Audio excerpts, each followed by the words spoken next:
Pour présenter le cours sur la variable aléatoire, la loi de probabilité et les lois de Bernoulli. Donc dans ce chapitre, on considère une expérience aléatoire associée à un univers oméga qui va être fini. Alors je vous rappelle ce que c'est que l'univers. L'univers, c'est l'ensemble de toutes les issues possibles. Cela signifie toutes les possibilités de notre expérience aléatoire. Voilà. Et ici, notre univers, il est fini. On a un nombre fini de possibilités. C'est la quasi-totalité des expériences aléatoires qu'on rencontre au lycée. Voilà. Donc, on va commencer par la définition de ce qu'est une variable aléatoire. Alors, vous avez ici la définition qui vous dit qu'une variable aléatoire grand X, on la notera souvent grand X, c'est une fonction qui prend ses valeurs de départ dans notre univers et qui va avoir des valeurs réelles. Voilà. Donc à toute issue, on va lui associer un nombre réel. Alors ça peut paraître un petit peu compliqué comme ça, on va voir sur un exemple pour bien donner du sens à cette notion de variable aléatoire. Donc cet exemple, il va être intéressant et important parce qu'il va nous suivre tout au long de cette leçon. Donc on considère un jeu qui consiste à lancer deux pièces de monnaie bien équilibrées. On va noter F lorsqu'on obtient face, on va noter P lorsqu'on obtient pile. Donc les issues que l'on peut obtenir, étant donné qu'on jette deux pièces de monnaie, soit on obtient pile et pile, soit on obtient face et face, soit on obtient pile et face, soit on obtient face et pile. Eh bien, l'ensemble de ces quatre issues forme donc notre univers. Donc notre univers ici, voilà comment on peut le noter. Alors, maintenant, on va fixer une règle du jeu.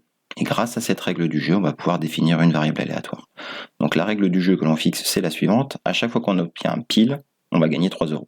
Si on obtient un face, on va perdre 1 €. Donc, avec cette règle du jeu, on peut définir une variable aléatoire, grand X, qui à chaque résultat possible de notre expérience, c'est-à-dire à chaque issue, va nous permettre d'associer le gain algébrique que l'on va pouvoir avoir. Alors, gain algébrique, pourquoi on met le mot algébrique? Parce que le gain peut être positif, puis il peut aussi être négatif lorsque l'on perd de l'argent. Alors ici, on va regarder un petit peu sur les issues ce qui se passe. Alors, si on fait pile et pile, qu'est-ce qui se passe? Eh bien, quand on a un pile, on gagne 3 €. Si on fait pile et pile, on gagne 6 €. Eh bien, c'est une valeur possible prise par ma variable aléatoire 6, qui est ici. Ensuite, si on fait face et face, si on fait face et face, on a perdu une fois 1 € et une deuxième fois 1 €. On a perdu en tout 2 €, ce qui va me donner ici le moins 2 qui est marqué ici. Et enfin, si on fait un pile et une face, ou une face et un pile, finalement c'est pareil, on obtiendra 3 € grâce au pile, et on perdra 1 € à cause du face. Donc 3 € de gagné, 1 € de perdu, ça fait 2 € de gagné, d'où le 2 qui est mis ici. Voilà. Donc ici, notre variable aléatoire, grand X, elle va prendre les valeurs moins 2, 2 et 6, suivant les résultats que l'on obtiendra à notre expérience. Voilà. Donc voilà comment est-ce qu'on peut définir une variable aléatoire. Donc en fait, c'est une règle que l'on définit par rapport à une expérience donnée. On va maintenant regarder les notations. Alors, si A c'est un nombre réel, on va noter entre accolades là X égale A, c'est le fait que l'événement, la variable aléatoire, prend la valeur A. X inférieur ou égal à A, ça sera lorsque la variable aléatoire prendra une valeur inférieure ou égale à A. Alors ça peut encore paraître un petit peu compliqué, je vous laisserai lire les autres événements, mais on va regarder sur notre exemple là, et vous allez voir que ça prend tout son sens assez facilement. Donc qu'est-ce que ça veut dire? On revient sur le même exemple que précédemment, je vous ai dit qu'il nous suivrait tout le long. Donc ici, si X est égal à moins 2, c'est que notre variable aléatoire est égale à moins 2. Alors à quel moment on pouvait avoir moins 2? Eh bien c'est quand on avait face et face, on avait perdu une fois 1 € et une deuxième fois 1 €, eh bien ça veut dire, si X est égal à moins 2, ça veut dire que le joueur perd 2 € et qu'il a obtenu 2 faces, face et face. Voilà. Quand X est égal à 2, qu'est-ce que ça signifie? Eh bien pour obtenir 2, on se rappelle les issues possibles qui nous amenaient à avoir un gain de 2 €. Donc ici, le joueur gagne 2 €, eh bien il fallait un pile et une face, ou une face et un pile. Donc voilà les issues qui nous amenaient à avoir 2 €. On peut aussi définir avec des inégalités. Si X est strictement supérieur à 0, ça veut dire que notre joueur a un gain strictement positif. il gagne de l'argent finalement, ici. Alors à quel moment est-ce qu'on gagne de l'argent? Eh bien on gagne de l'argent si on a deux piles, ou si on a une fois face et une fois pile, donc pile ou face ou pile. Voilà. Donc voilà, ça c'est des notations qu'il va bien falloir retenir parce qu'on va les retrouver très régulièrement. On continue maintenant avec la loi de probabilité. Donc x, c'est une variable aléatoire définie sur un univers.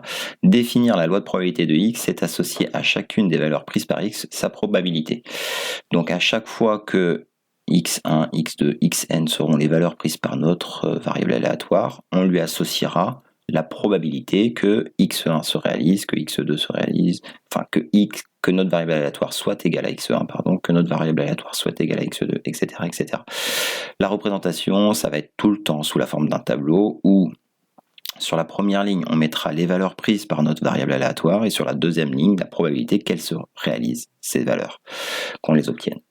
Alors, encore une fois, une chose très importante à retenir, c'est que la somme de toutes ces probabilités devra toujours être égale à 1.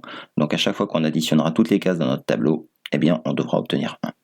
Alors maintenant sur l'exemple, on va regarder et on va voir d'où sortent ces nombres. Alors toujours le même exemple, si x égale moins 2, c'est que le joueur il avait perdu 2 euros. Pour perdre 2 euros, c'était face et face. Quelle est la chance que l'on réalise face et face quand on jette deux pièces? Eh bien en fait on a une chance sur 4 que ça se réalise. Si je reviens en arrière et que je regarde ici mon univers, face et face ça se réalise une fois alors qu'on a 4 issues possibles qui ont la même chance chacune de se réaliser. Donc une chance sur 4, c'est le 1/4 que l'on va mettre ici. Quelle est la chance de gagner 6 euros si je prends cette valeur? Eh bien pour gagner 6 euros, il faut faire pile et pile.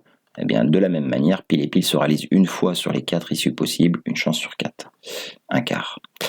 Quelle est la chance de gagner 2 euros? Alors là, c'est pas la même probabilité. Pourquoi? Parce que pour gagner 2 euros, on peut faire pile ou face, ou on peut faire face ou pile. Donc on a deux issues possibles parmi les 4, donc on a 2 chances sur 4, et 2 chances sur 4, 2 sur 4, ben ça fait un demi. Voilà.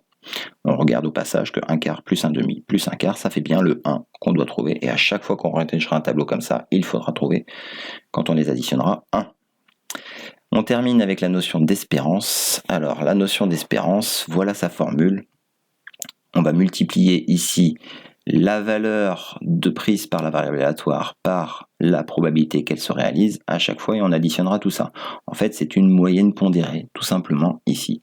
Alors quand on aura établi notre loi de probabilité dans le tableau, ce sera très facile à déterminer. On prend la valeur prise, on la multiplie par sa probabilité, moins 2 fois 1/4, plus 2 fois 1 demi, plus 6 fois 1/4. Voilà le calcul que ça me donne. Mon résultat, c'est 2. Et qu'est-ce que c'est que ce 2? Eh bien, en fait, c'est mon espoir de gain possible sur ce jeu ici. On a un espoir de gain de l'ordre de 2 euros quand on joue à ce jeu avec la règle qui a été mentionnée au départ. Voilà. Alors, j'espère que vous avez bien compris ce cours. On va maintenant passer aux exercices pour appliquer tout cela. N'hésitez pas, si vous avez des questions, à les poser sur le fil discussion de Pronote.